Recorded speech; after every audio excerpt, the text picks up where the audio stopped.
രാജ്യം 75ാമത് റിപ്പബ്ലിക് ദിനാഘോഷ നിറവിലാണ്. റിപ്പബ്ലിക് ദിന പരേഡ് കർത്തവ്യപഥിൽ പൂർത്തിയായി. ഇപ്പോൾ വിവിധ സേനാ വിഭാഗങ്ങളുടെ അഭ്യാസ പ്രകടനങ്ങളാണ് നടന്നുകൊണ്ടിരിക്കുന്നത്. വിശദാംശങ്ങളുമായി ആർ രാധാകൃഷ്ണൻ ചേരുകയാണ്. ആർക്കെ പരമ്പരാഗതമായ പല ചടങ്ങുകളും ഒഴിവാക്കിക്കൊണ്ടുള്ള റിപ്പബ്ലിക് ദിനാഘോഷം പുതിയ രീതിയിൽ കിട്ടിലും മട്ടിലുമൊക്കെ വരുമ്പോൾ തന്നെയും പല കാര്യങ്ങളും അതേപോലെ തന്നെ ഈ അഭ്യാസങ്ങളൊക്കെ അതേപോലെ തന്നെ ഉണ്ടല്ലോ. എങ്ങനെയാണ് ഇത് പുരോഗമിക്കുന്നത്? ഇപ്പോൾ ക്രിസ്റ്റീന, ഈ റിപ്പബ്ലിക് ദിന പരേഡുകളുടെ ഏറ്റവും അവസാന ഘട്ടത്തിലേക്ക് നമ്മൾ കടന്നിരിക്കുന്നു. കർത്തവ്യപഥത്തിൽ ഇപ്പോൾ നമുക്ക് കാണാൻ സാധിക്കുന്നത് ഫ്ലൈ പാസ്റ്റ് ആണ്. ഫ്ലൈ പാസ്റ്റില് ഇന്ത്യയുടെ ഏറ്റവും പ്രധാനപ്പെട്ട യുദ്ധ സൈനിക വിമാനങ്ങൾ ഒക്കെ അണിനിരത്തുന്ന ഒരു കാഴ്ചയാണ് കാണാനായിട്ട് സാധിക്കുന്നത്. അതിൽ വിവിധ ഫോർമേഷനുകളാണ് അവർ രൂപീകരിക്കുന്നത്. ഇതിൽ തേജസിന്റെ ഫോർമേഷൻ അല്പസമയത്ത് മുമ്പ് ഉണ്ടായിരുന്നു. ഈ റഫാല്, Su-13, മിഗ് 29, ഒപ്പം P-81, ജാഗ്വാർ, ഡക്കോട്ട, ഡ്രോണിയർ തുടങ്ങിയിട്ടുള്ള C-17, C-130J അടക്കമുള്ള ഇവയുടെ പ്രകടനങ്ങൾ ഒക്കെ നമുക്കിപ്പോൾ കാണാനായിട്ട് സാധിക്കുന്നുണ്ട്. വ്യത്യസ്തങ്ങളായിട്ടുള്ള ഫോർമേഷനുകളാണ് ഇപ്പോൾ ഈ നമുക്ക് ദൃശ്യങ്ങളിൽ കാണാം. ഇവിടേക്ക് റഫാൽ വിമാനങ്ങൾ എത്തുന്ന ഒരു കാഴ്ച. റഫാലിന് ഒരു വലിയ പ്രത്യേകത എന്ന് വെച്ച് കഴിഞ്ഞാൽ ഇത്തവണ ഇത് പറത്തുന്നതിൽ ഈ ഫ്രഞ്ച് സേന അംഗങ്ങൾ കൂടി ഉണ്ട് എന്നുള്ളതാണ്. അവരുടെ ഒരു സാന്നിധ്യം ഇന്ന് നമ്മൾ നേരത്തെ പറഞ്ഞതാണ്. പ്രത്യേകിച്ച് ഫ്രഞ്ച് പ്രസിഡന്റ് ഇമാനുവൽ മാക്രോൺ ആണ് ഇത്തവണ നമ്മുടെ മുഖ്യ അതിഥി എന്നുള്ളത് ഉൾപ്പെടെ ഉള്ള സാഹചര്യത്തിൽ വളരെ പ്രധാനപ്പെട്ടതാണ്. ഈ ഫ്രഞ്ച് പ്രസിഡന്റ് ഒക്കെ നിൽക്കുന്ന സാഹചര്യത്തിൽ ഈ റഫാൽ വിമാനങ്ങളുടെ അഭ്യാസ പ്രകടനം സാഹചര്യങ്ങൾ, അതായത് അന്തരീക്ഷം രാവിലെ മുതൽ തന്നെ അത്ര സുഖകരമല്ലാത്ത രീതിയിലുള്ള അന്തരീക്ഷമാണ്. മഞ്ഞ് വലിയ രീതിയിൽ, പുകമഞ്ഞ് ഡൽഹിയുടെ എല്ലാ ഭാഗങ്ങളിലും വ്യാപിച്ചു നിൽക്കുന്ന ഈ സമയത്ത് നമ്മുടെ സേനാംഗങ്ങൾ അവരുടെ ആത്മവിശ്വാസവും രാജ്യത്തോടുള്ള അവരുടെ സ്നേഹവും ഒക്കെ പ്രകടിപ്പിക്കാനായിട്ട് നടത്തുന്ന ഫ്ലൈ പാസ്റ്റ് ഇപ്പോൾ എത്താൻ പോകുന്നത് നമുക്ക് ദൃശ്യങ്ങൾ കാണാനായിട്ട് സാധിക്കുന്നുണ്ട്. റഫാൽ അടക്കമുള്ളവ എത്തുന്ന ഒരു കാഴ്ച നമുക്ക് കാണാനായിട്ട് സാധിക്കുന്നുണ്ട്.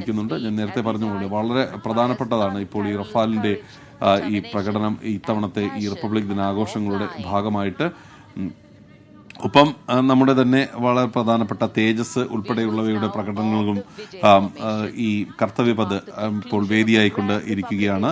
അഡ്വാൻസ് ലൈറ്റ് ഹെലികോപ്റ്ററുകളുടെ പ്രദർശനം നടന്നിരുന്നു. അപ്പാച്ചെ ഹെലികോപ്റ്ററുകളുടെ പ്രദർശനം നടന്നിരുന്നു. അതുപോലെ തന്നെ വ്യത്യസ്തങ്ങളായിട്ടുള്ള നമ്മുടെ ഇന്ത്യൻ സേനാ വിഭാഗങ്ങൾ ഉപയോഗിക്കുന്ന ഏതാണ്ട് എല്ലാ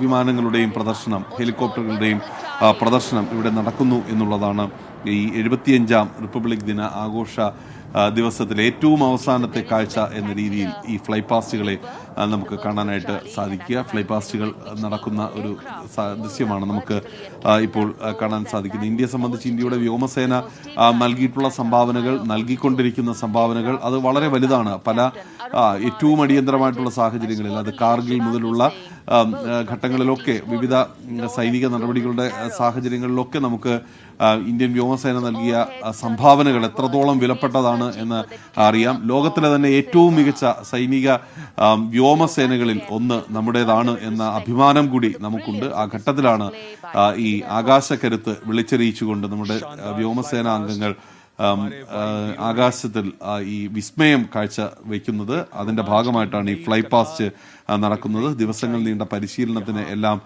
ഒടുവിലാണ് ഈ ഫ്ലൈ പാസ്റ്റ് നടക്കുന്നത്. നമ്മുടെ റിപ്പബ്ലിക് ദിന പരേഡ് അതിന്റെ അന്തിമ ഘട്ടത്തിലേക്ക് കടക്കുന്നു എന്ന് നമുക്ക് ഈ ഒരു സാഹചര്യത്തിൽ പറയാൻ കൂടി സാധിക്കുന്നുണ്ട്. ശ്വാസമടക്കി മാത്രമേ ഒരുപക്ഷെ ഇവിടെയുള്ള ഈ കാഴ്ചക്കാർക്ക് ഈ നമ്മുടെ വ്യോമാഭ്യാസ പ്രകടനത്തെ കാണാനായിട്ട് സാധിക്കുകയുള്ളൂ. കാരണം അത്ര നല്ല പുകമഞ്ഞ് ഉണ്ട്, കാലാവസ്ഥ പ്രതികൂലമാണ്. അങ്ങനെയുള്ള കാലാവസ്ഥയിൽ പോലും തങ്ങളുടെ മികവ് തെളിയിച്ചുകൊണ്ടാണ് നമ്മുടെ വ്യോമസേനാംഗങ്ങൾ അവരുടെ ഈ പ്രകടനം കാഴ്ച വയ്ക്കുന്നത്. നമുക്ക് അല്പസമയത്തിനകം ദേശീയ ഗാനം മുഴങ്ങും. ദേശീയ ഗാനം മുഴങ്ങിയതോടുകൂടി അതിനുശേഷം 3 നമ്മുടെ ദേശീയ പതാകയുടെ നിറത്തിലുള്ള ബലൂണുകൾ കൊണ്ട് ഈ കർത്തവ്യപഥ് നിറയും. തുടർന്ന് ഈ വിശിഷ്ടാതിഥികൾ മടങ്ങും. പ്രധാനമന്ത്രി അവിടെ എത്തിയിരിക്കുന്ന അതിഥികൾക്ക് നന്ദി പ്രകടിപ്പിക്കും. അദ്ദേഹം ഒരല്പസമയം കർത്തവ്യപഥത്തിലൂടെ സഞ്ചരിക്കും എന്നാണ് അറിയാൻ സാധിക്കുന്നത്. എല്ലാ തവണയും അദ്ദേഹം എല്ലാവരെയും അഭിവാദ്യം ചെയ്തതിനു ശേഷമാണ് പ്രധാനമന്ത്രി മടങ്ങുക. രാഷ്ട്രപതിയുടെ സുരക്ഷാ സൈനികർ അവിടേക്ക് എത്തുന്നു, കുതിരപ്പട അവിടേക്ക് എത്തുന്നു. ഈ കുതിരപ്പടയുടെ കാര്യത്തിൽ ഞാൻ നേരത്തെ സൂചിപ്പിച്ചത് പോലെ 1984 വരെ നമ്മൾ പിന്തുടർന്നതും അതിനുശേഷം നമ്മൾ ഉപേക്ഷിച്ചതുമായിട്ടുള്ള ഈ കുതിര വാഹനത്തിലുള്ള രാഷ്ട്രപതിയുടെ സവാരി, അത് ഇന്ന് ഈ ചടങ്ങിന്റെ ഭാഗമായിട്ട് വീണ്ടും തിരികെ എത്തി എന്നുള്ളതാണ് ഏറെ പ്രധാനപ്പെട്ടത്. ഈ കുതിരപ്പട, രാഷ്ട്രപതിയുടെ കുതിരപ്പട അവരെത്തുകയാണ്. അവരെ സംബന്ധിച്ചും വളരെ പ്രധാനപ്പെട്ട ഒരു ദിവസമാണ്. അവരുടെ സേവനത്തെ സംബന്ധിച്ച് ഏറ്റവും പ്രധാനപ്പെട്ട ഒരു കാലത്തേക്കാണ് അവരും കടന്നിരിക്കുന്നത്. 1773 അവർ ഈ ഒരു ചുമതലകളിലേക്ക് നിയോഗിക്കപ്പെടുന്ന ബ്രിട്ടീഷ് ഭരണകാലത്ത്. അതിനുശേഷമാണ് നമ്മുടെ റിപ്പബ്ലിക് വന്നതിന് ശേഷം രാഷ്ട്രപതിയുടെ സുരക്ഷാ ഭടന്മാർ എന്ന രീതിയിൽ അവർ ചുമതലയിലേക്ക് വരുന്നത്. ട്രഡീഷണൽ ബഗ്ഗിയാണ് ഇത്തവണ, കുതിര വാഹനമാണ് രാഷ്ട്രപതിക്ക് ഇത്തവണ അവിടേക്ക് രാഷ്ട്രപതി ഭവനിൽ നിന്ന്, ഫോർകോർട്ടിൽ നിന്ന് രാഷ്ട്രപതിയെയും ഒപ്പം മുഖ്യ അതിഥി എമാനുവൽ മാക്രോണിനെയും കൊണ്ട് വന്നത്.